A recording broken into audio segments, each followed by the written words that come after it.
Rasulullah SAW bersabda, sungguh Allah menciptakan Nabi Adam dengan panjang 60 hasta, lalu bentuk tubuhnya menyusut hingga sekarang.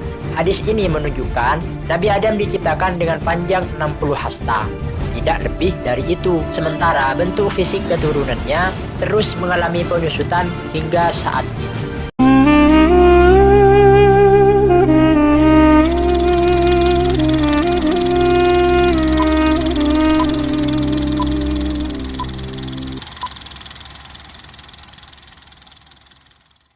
لقد كان في قصصهم عبرة لأولي الألباب ما كان حديثا يفترى ولكن تصديق الذي بين يديه وتفصيل كل شيء وهدى ورحمة لقوم يؤمنون. Assalamualaikum warahmatullahi wabarakatuh. Sebelum kita membahas dan mengkaji bersama-sama kisah-kisah para rasul dari Nabi Adam hingga Nabi Isa, alangkah baiknya kita terlebih dahulu mengenal kitab yang menjadi kajian utama dalam pembahasan ini, agar kalian mengetahui bahwa kajian ini berasal dari sumber yang jelas dengan data yang akurat. Oke, nama kitab pokok yang akan kita pelajari adalah kitab Qasasul Anbiya. Kitab ini dikarang oleh Al-Imam Ibnu Katsir. Beliau adalah ulama bermadhab Syafi'i, al-faqih, ahli dalam ilmu fikih, memiliki banyak hafalan, jarang lupa, dan memiliki pemahaman yang baik. Menurut testimoni sebagian ulama di masanya, ia adalah seorang imam yang meriwayatkan tentang tasbih dan tahlil, pemimpin para ahli tafsir, banyak mendengar dan mengoleksi beberapa disiplin ilmu, banyak menyusun kitab, dan menyampaikan fatwa dengan baik. Fatwa-fatwanya menyebar di seluruh penjuru dunia. Ia dikenal ahli di bidang hafalan, tulisan, terdepan di bidang sejarah, hadis, dan tafsir.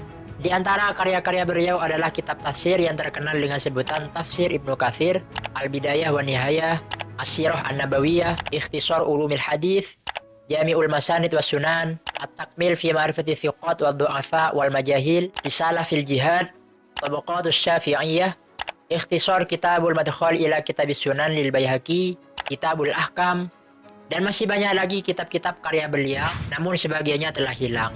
Sebagaimana yang telah dikatakan oleh Syekh Ahmad Syakir dalam kitab muqaddimahnya Umdatut Tafasir. Beliau wafat pada hari Kamis 26 Sya'ban 774 Hijriah. Sebenarnya kitab Qasasul Anbiya ini adalah potongan kitab Al-Bidayah wa Nihayah karangannya Imam Ibnu Katsir itu sendiri. Kitab Al-Bidayah wa Nihayah ini adalah kitab sejarah yang berjumlah 15 jilid. Kitab ini berisi sejarah diciptakannya alam semesta, dari penciptaan langit, bumi, arsy, Lauhul Mahfuz, sungai, lautan, gunung-gunung, pepohonan, buah-buahan, malaikat, jin, setan, manusia, dari zamannya Nabi Adam hingga zamannya Imam Ibnu Katsir ini. Jadi, kitab Qasasul Anbiya ini tak lain dan tak bukan adalah kitab Al-Bidayah wa Nihayah itu sendiri. Hanya kitab ini memangkas kisah para nabinya saja dari kisah Nabi Adam hingga Nabi Isa alaihissalam. Dalam penulisan kitab ini, Ibnu Katsir menggunakan metode yang valid dan terpercaya karena beliau berpedoman kepada Al-Quran, hadis-hadis sahih, dan beliau tidak berpedoman kepada hadis-hadis maudhu atau hadis palsu. Adapun mengenai hadis dhaif, beliau sesekali menjadikannya sebagai dalil pijakan, namun sangat jarang. Sebagaimana yang telah kita ketahui dalam ilmu hadis, bahwa mayoritas ulama sepakat bahwasanya hadis dhaif ini bisa untuk dijadikan dalil dalam rangkai fadhailul a'mal, amalan-amalan utama, dengan sejumlah persyaratan tertentu. Kelebihan lain dari kitab ini adalah steril dari kisah-kisah Israiliyat yang bertentangan dengan syariat. Beliau berkata di dalam muqaddimah Al-Bidayah wa Nihayahnya, "Walasna nadhkuru mil Israiliyat illa ma adina asy-syari'u fi naqlihi." Kami tidak menyebutkan kisah Israiliyat kecuali kisah Israiliyat yang telah diizini oleh syariat untuk dinukil. Mimma la yukhalifu kitab Allah wa sunnata rasulih sallallahu alaihi wasallam, yaitu kisah Israiliyat yang tidak bertentangan dengan kitabullah, Al-Quran, dan tidak bertentangan dengan hadis-hadis Nabi. Wa huwa al-qismul ladzi la yusaddaqu wa la yukadzdzabu. Kisah Israiliyat yang tidak bertentangan ini adalah bagian yang tidak perlu kita benarkan dan tidak perlu kita dustakan. Mimma fihi bastun li mukhtasarin indana, yaitu kisah Israiliyat yang membeberkan sesuatu yang dijelaskan singkat dalam syariat kita, atau tasmiyatun li mubhamin wa rada bihi syar'una, atau kisah Israiliyat yang memberi nama barang yang samar di dalam syariat kita, mimma la faidata fi ta'yinihi lana, yang mana semua itu tidak ada faedahnya untuk mendeskriptifkan hal tersebut. Fanadhkuruhu ala sabili tahalli bihi, maka kami menyebutkan kisah Israiliyat dalam kitab ini atas dasar menghiasi kitab saja. La ala sabilil ihtiyaj ilaihi wal i'timad alaihi. Bukan atas dasar bertendensi kepada cerita Israiliyat tersebut. Wa innamal i'timadu wal istinadu ala kitabillahi wa sunnati Rasulillah sallallahu alaihi wasallam. Saya hanya bertendensi kepada kitab Al-Qur'an dan hadis-hadis yang bersumber dari Rasulullah sallallahu alaihi wasallam. Ma sahha naqluhu aw hasunah, yaitu hadis yang sahih atau hadis yang hasan. Wa ma kana fihi dha'fun, sedangkan hadis yang berhukum dhaif, nubayyinuhu, kami jelaskan bahwasanya hadis itu dhaif. Wallahul musta'an, Allah adalah zat yang dimintai pertolongan, wa alaihi tuklan, dan hanya kepadanya lah kita bertawakal. Setelah kita mengetahui sumber dan referensi video ini dan video-video selanjutnya, mari kita bahas kisah Nabi Adam alaihissalam karena kami sudah merangkumnya agar dapat dinikmati oleh kalian. Dalam kitab Atlas Tarikhil Anbiya wa Rusul, karyanya Ustadz Sami bin Abdullah bin Ahmad Al-Mauluth, perkiraan masa hidupnya Nabi Adam adalah tahun 5872 sebelum Masehi sampai dengan 4942 sebelum Masehi. Julukan untuk kaumnya adalah Dzurriyyati Adam Al-Ula. Tempat beliau diutus adalah di India. Namun pendapat lain mengatakan beliau diutus di Jazirah Arab. Beliau 25 kali disebutkan di dalam Al-Quran, keturunannya 40 laki-laki dan perempuan. Jejak Nabi Adam dan dalil yang menunjukkan atas kenabian Nabi Adam adalah Allah menciptakannya dengan zat-Nya Allah langsung, ditiupkan ruh ciptaannya, Allah memerintah malaikat untuk bersujud kepada Nabi Adam dengan sujud memuliakan bukan dengan sujud mengagungkan, diajari semua nama-nama oleh Allah, diturunkan ke bumi sebagai khalifah, dan diberikan 10 suhuf atau lembaran. Imam Al-Qurtubi berkata, Nabi Adam adalah orang yang pertama kali membangun Baitullah. Tempat wafatnya Nabi Adam adalah India, ada juga yang mengatakan adalah di Mekah. Imam Ahmad meriwayatkan hadis dalam kitab Musnadnya, Rasulullah SAW bersabda, sungguh Allah menciptakan Nabi Adam dari segenggam tanah yang diambil dari seluruh bumi. Lalu keturunan Adam muncul sepenuh bumi. Di antaranya ada yang berkulit putih, merah, hitam, dan campuran antara semua warna itu. Ada yang buruk, ada yang baik, ada yang berwatak lembut dan penurut, ada pula yang berwatak keras. Juga ada pula yang berwatak campuran antara keduanya. Imam As-Sadi meriwayatkan dari sejumlah sahabat Rasul, mereka berkata, Allah Subhanahu wa Ta'ala mengutus malaikat Jibril untuk mengambil sebagian tanah di bumi. Lalu bumi mengatakan, aku berlindung kepada Allah dari perbuatanmu, mengurangi sebagian dariku, dan mencelaku. Malaikat Jibril lalu kembali tanpa memungut tanah sedikit pun. Malaikat Jibril berkata, Ya Rob, dia berlindung kepadamu, aku pun menjaganya. Allah kemudian mengutus malaikat Mikail. Bumi kembali memohon perlindungan kepada Allah dari malaikat Mikail. Malaikat Mikail pun menjaganya dan kembali. Ia lalu mengatakan seperti yang telah dikatakan oleh malaikat Jibril. Allah Subhanahu wa Ta'ala kemudian mengutus malaikat maut. Kemudian bumi memohon perlindungan kepada Allah dari malaikat maut. Lalu malaikat maut mengatakan, aku pun berlindung kepada Allah untuk kembali kepada Allah tanpa menunaikan perintahnya. Malaikat maut kemudian mengambil sebagian tanah dari permukaan bumi dan mencampurnya menjadi satu. Ia tidak hanya mengambil dari satu tempat, ia mengambil sebagian dari tanah putih, merah, dan hitam. Karena itulah, anak keturunan Nabi Adam memiliki warna yang berbeda-beda. Malaikat maut kemudian membawa tanah-tanah itu naik. Lalu tanah-tanah itu menjadi basah hingga melekat satu sama lain. Lalu Allah berfirman kepada para malaikat, sesungguhnya aku akan menciptakan manusia dari tanah. Kemudian apabila telah aku sempurnakan kejadiannya dan aku tiupkan ruh ciptaanku kepadanya, maka tunduklah kalian dengan bersujud kepadanya. Lalu Allah menciptakan Nabi Adam dengan zat-Nya agar iblis tidak sombong kepadanya. Ia berupa jasad selama 40 tahun dari perkiraan hari Jumat. Para malaikat kemudian melintas di hadapannya. Saat melihatnya, mereka terkejut. Dan iblis lebih terkejut lagi melebihi para malaikat. Suatu ketika iblis melintas di hadapan jasad itu, lalu memukulnya. Lalu jasad itu mengeluarkan suara seperti suara tanah kering. Itulah ketika Allah berfirman, Dia menciptakan manusia dari tanah kering seperti tembikar. Iblis kemudian masuk melalui mulut Nabi Adam dan keluar dari duburnya. Lalu iblis berkata kepada para malaikat, "Jangan takut pada makhluk ini, karena Tuhan kalian maha tinggi. Sementara makhluk ini berlubang di bagian tengahnya. Sungguh jika aku bisa menguasainya, pasti aku akan membinasakannya." Saat tiba waktu peniupan ruh, Allah berfirman kepada para malaikat, "Setelah aku tiupkan ruh ciptaanku kepadanya, sujudlah kalian semua kepadanya." Setelah Allah meniupkan ruh, lalu ruh itu masuk di kepala. Nabi Adam kemudian bersin.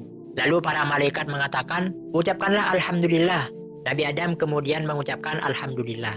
Allah lalu membalas, "Rahima Rabbuk, Tuhanmu merahmatimu." Saat ruh masuk di kedua matanya, Nabi Adam melihat buah-buahan surga. Saat ruh masuk ke perutnya, Nabi Adam menginginkan makanan. Ia kemudian bangun sebelum ruh itu sampai di kedua kakinya karena terburu-buru ingin menghampiri buah-buahan surga. Itulah saat Allah berfirman, manusia diciptakan dari sifat tergesa-gesa. Imam Ahmad meriwayatkan sebuah hadis, Rasulullah SAW bersabda, saat Allah menciptakan Nabi Adam, Allah membiarkannya selama yang ia kehendaki. Iblis kemudian berputar-putar mengelilinginya. Saat melihatnya memiliki rongga di bagian tubuhnya, Iblis tahu bahwa Nabi Adam adalah makhluk yang lemah, yang tak kuasa menahan hawa nafsunya, dan tak kuasa menolak bisikan jahat setan. Riwayat dari Imam Ahmad menyebutkan bahwasanya Rasulullah SAW bersabda, tinggi Nabi Adam adalah 60 hasta atau sekitar 27,43 meter dan lebarnya adalah 7 hasta atau sekitar 3,15 meter. Adapun riwayat dari Imam Abdul Razak bahwasanya saat Nabi Adam diturunkan dari surga, kedua kakinya berada di bumi dan kepalanya berada di langit, lalu Allah menyusutkan bentuk Nabi Adam menjadi 60 hasta. Ini perlu dicermati lebih lanjut lagi karena disebutkan dalam hadis sahih dari Abi Hurairah radhiyallahu anhu, Rasulullah SAW bersabda, sungguh Allah menciptakan Nabi Adam dengan panjang 60 hasta, lalu bentuk tubuhnya menyusut hingga sekarang. Hadis ini menunjukkan Nabi Adam diciptakan dengan panjang 60 hasta, tidak lebih dari itu. Sementara bentuk fisik keturunannya terus mengalami penyusutan hingga saat ini. Allah Subhanahu wa taala berbicara kepada para malaikat, "Inni ja'ilun fil ardi khalifah." Aku hendak menjadikan khalifah di bumi. Artinya Allah memberitahukan keinginannya untuk menciptakan Nabi Adam dan keturunannya yang saling menggantikan peran satu sama lain. Para malaikat lalu bertanya, ala wajhil istiksyaf, untuk mencari tahu dan mengungkap hikmah diciptakannya Nabi Adam dan keturunannya. La ala wajhil i'tirad, bukan untuk membantah, menghina ataupun dengki kepada Nabi Adam, sebagaimana yang telah dipahami oleh sebagian dari mufassir. Para malaikat berkata, "Ataj'alu fiha may yufsidu fiha wa yasfikud dima." Apakah engkau hendak menjadikan orang yang merusak dan menumpahkan darah di sana? Wakilah, menurut sebagian pendapat, kerusakan dan pertumpahan darah sudah pernah ada, seperti yang sudah pernah para malaikat itu lihat sebelum Nabi Adam diciptakan, yang dilakukan oleh golongan dari bangsa jin. Qalahu Qatadah, pendapat ini disampaikan oleh Imam Qatadah. Sahabat Abdullah bin Umar berkata, jin sudah ada 2000 tahun sebelum Nabi Adam diciptakan. Mereka saling menumpahkan darah. Lalu Allah mengirimkan pasukan dari malaikat untuk mengusir mereka ke Jazairil Buhur, semenanjung-semenanjung lautan. Wakilah, para malaikat menanyakan seperti itu kepada Allah karena mereka tahu bahwa makhluk yang diciptakan dari unsur bumi memang memiliki watak seperti itu. Wa nahnu nusabbihu bihamdika wa nuqaddisu lak. Sedangkan kami bertasbih memujimu ya Allah dan menyucikan namamu. Artinya, kami senantiasa beribadah kepadamu. Tidak satu pun dari kami yang durhaka kepadamu ya Allah. Jika manusia diciptakan dengan maksud untuk beribadah kepadamu, kami pun tak pernah lelah beribadah kepadamu sepanjang waktu. Namun apa kata Allah? Qala inni a'lamu ma la ta'lamun. Allah berfirman, sungguh aku mengetahui apa yang tidak kamu ketahui. Artinya, aku mengetahui maslahat di balik penciptaan manusia yang tidak kamu ketahui. Ai sayujadu minhum al-anbiya wal mursalun wasiddiqun wasyuhada wasolihun. Yakni di antara mereka akan muncul para nabi, para rasul, as-siddiqun, as-syuhada, as-solihun. Selanjutnya, Allah menjelaskan sisi kemuliaan Nabi Adam dalam memiliki ilmu yang melebihi ilmunya malaikat. Allah berfirman, 'allama Adama al-asma'a kullaha. Dan Allah mengajarkan Nabi Adam semua nama-nama benda. Menurut sahabat Ibnu Abbas, al-asma di sini adalah nama-nama benda yang diketahui oleh manusia, mulai dari manusia, hewan, bumi, tanah, lautan, gunung, unta, keledai, dan nama-nama benda lainnya. Riwayat lain menyebutkan bahwasanya Allah mengajarkan nama lembaran, takdir, dan lain-lain, hingga nama kentut yang tidak bersuara dan kentut yang bersuara. Dan masih banyak lagi penafsiran para mufasir terkait asma, nama-nama benda yang diajarkan oleh Allah kepada Nabi Adam ini. Allah SWT kemudian melanjutkan firman-Nya, "Tsumma 'aradahum 'alal malaikah." Kemudian Allah menampakkan benda-benda itu kepada para malaikat. Faqala ambi'uni bi asma'i haula. Lalu Allah berfirman, "Sebutkan kepadaku nama-nama semua benda ini. In kuntum shadiqin." Jika kalian memang benar. Imam Al-Hasan Al-Basri menuturkan, ketika Allah hendak menciptakan Nabi Adam, para malaikat berkata, "Setiap kali Tuhan kita menciptakan suatu makhluk, pasti kita lebih tahu dari makhluk itu." Allah kemudian menguji malaikat itu dengan Nabi Adam. Itulah yang dimaksud firman Allah, "In kuntum shadiqin." Kalau kalian yang benar, bahwa kalian lebih mengetahui daripada Nabi Adam. Lalu para malaikat menjawab, "Qalu subhanaka la ilma lana illa ma 'allamtana innaka antal alimul hakim." Maha suci Engkau, kami tidak mengetahui selain apa yang telah Engkau ajarkan kepada kami. Sungguh Engkau maha mengetahui dan maha bijaksana. Artinya, maha suci Engkau ya Allah, bahwa ada seorang makhluk yang mengetahui dari ilmumu tanpa Engkau ajari. Allah kemudian melanjutkan firman-Nya, "Qala ya Adamu ambihum bi asma'ihim." Wahai Adam, beritahukanlah kepada mereka nama-nama benda itu. Falamma amba'ahum bi asma'ihim. Setelah Nabi Adam menyebutkan nama-nama benda itu, qala alam aqul lakum inni a'lamu ghaibas samawati wal ard. Allah berfirman, "Bukankah aku telah katakan kepadamu bahwa aku mengetahui rahasia langit dan bumi? Wa a'lamu ma tubduna wa ma kuntum taktumun." Dan aku mengetahui apa yang kalian tampakkan dan apa yang kalian sembunyikan. Wakilah, maksud firman Allah, "Dan aku mengetahui apa yang kalian tampakkan," yaitu kata-kata para malaikat dalam ayat sebelumnya. Apakah engkau hendak menjadikan orang yang merusak dan menumpahkan darah di sana? Sementara maksud firman Allah, "Dan apa yang kamu sembunyikan," yaitu iblis ketika menyembunyikan rasa sombong dan rasa persaingan terhadap Nabi Adam. Allah Subhanahu wa taala berfirman, "Wa idh qulna lil malaikati isjudu li Adama fasajadu illa iblis aba wastakbar." Dan ingatlah ketika kami berfirman kepada para malaikat, "Sujudlah kamu semua kepada Adam." Maka mereka pun sujud kecuali iblis. Ia menolak dan menyombongkan diri. Firman Allah ini merupakan penghormatan besar dari Allah kepada Nabi Adam ketika menciptakan Nabi Adam dengan tangannya. Ia di sini menurut saya adalah mutasyabih. Wallahu a'lam. Tapi kita sebagai ahlu sunnah wal jamaah tetap beritikad, berkeyakinan Allah itu mukhalafatun lil hawadith, berbeda dengan makhluknya. Apapun yang terlintas di dalam benak kita tentang Allah, maka itu bukan Allah. Allah tidak seperti itu. Semoga kita kelak bisa melihat Allah di surga. Amin.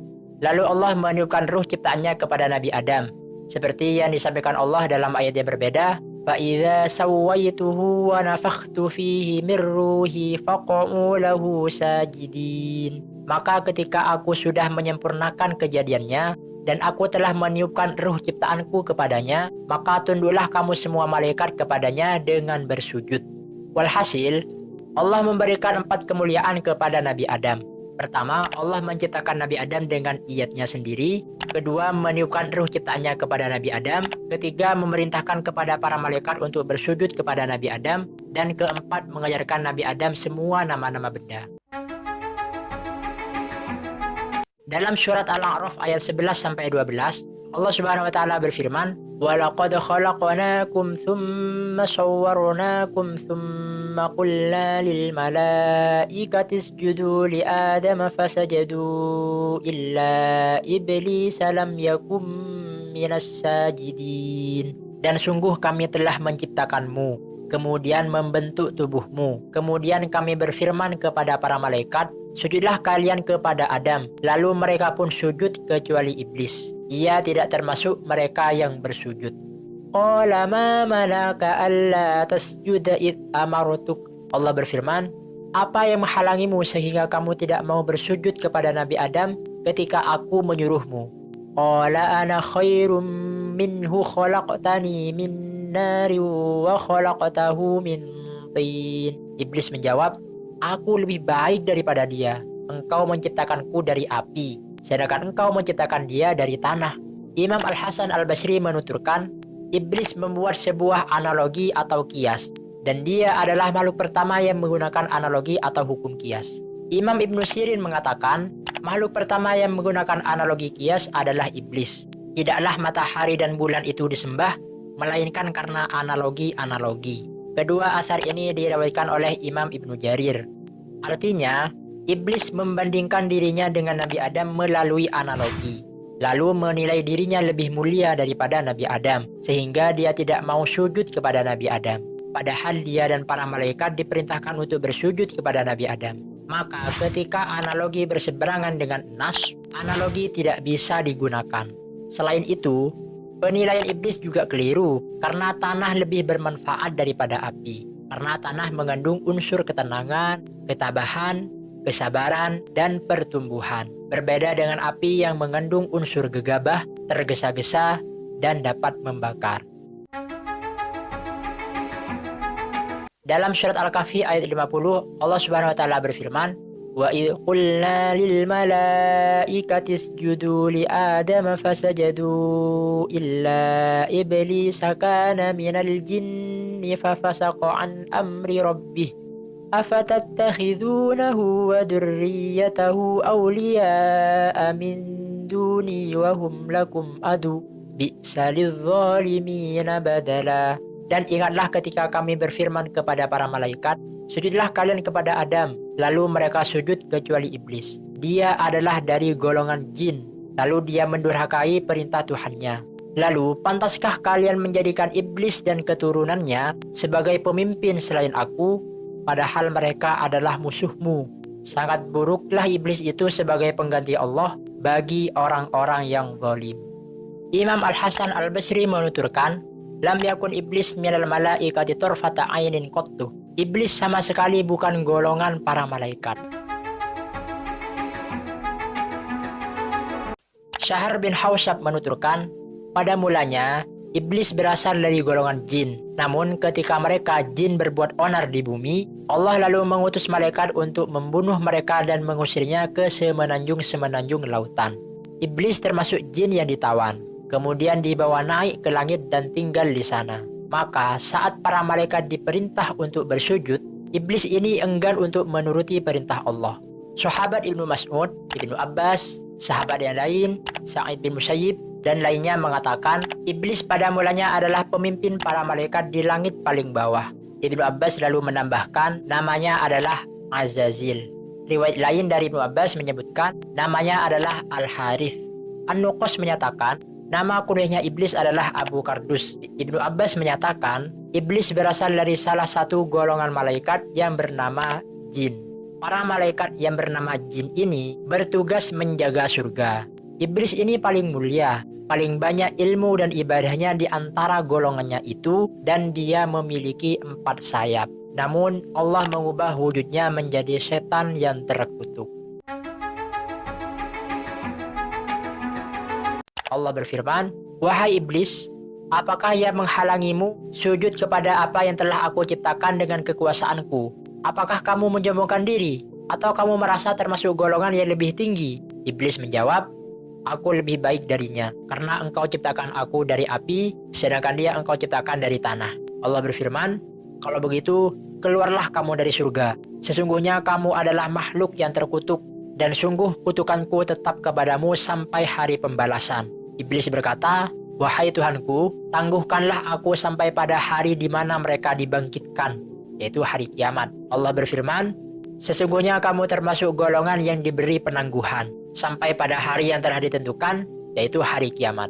Iblis kemudian berkata, "Demi kemuliaanmu, pasti aku akan menyesatkan mereka semua, kecuali hamba-hambamu yang terpilih di antara mereka."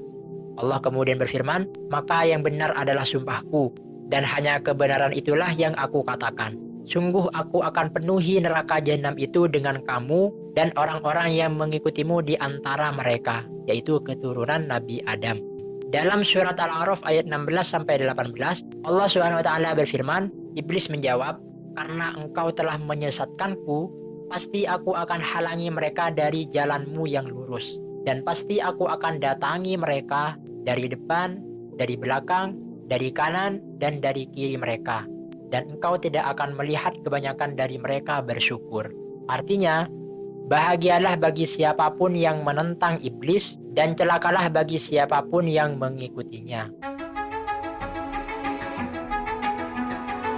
Para mufassir berbeda pendapat mengenai para malaikat yang diperintahkan untuk bersujud kepada Nabi Adam. Apakah seluruh malaikat?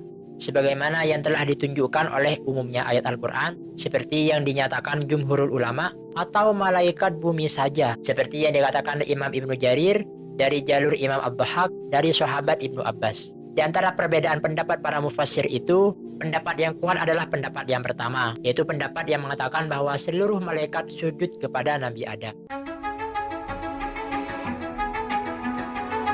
Firman Allah kepada iblis yang berbunyi, "Fahbit minha," surat Al-A'raf ayat 13, "Turunlah kamu dari surga," dan "Ukhruj minha," Al-A'raf ayat 18, "Keluarlah kamu dari surga itu," menunjukkan iblis dulunya berada di langit, kemudian diperintah untuk turun dan keluar meninggalkan kedudukan yang telah ia raih karena ibadahnya, dan karena sama seperti malaikat-malaikat lain dalam ketaatan dan ibadah kepada Allah. Namun pada akhirnya kemuliaan tersebut lenyap dan dicabut oleh Allah karena kesombongannya. Hingga pada akhirnya iblis ini diturunkan ke bumi dalam keadaan terhina dan terusir. Cukup sampai di sini dulu. Insya Allah kita akan lanjutkan di part selanjutnya. Wallahu a'lam bishawab.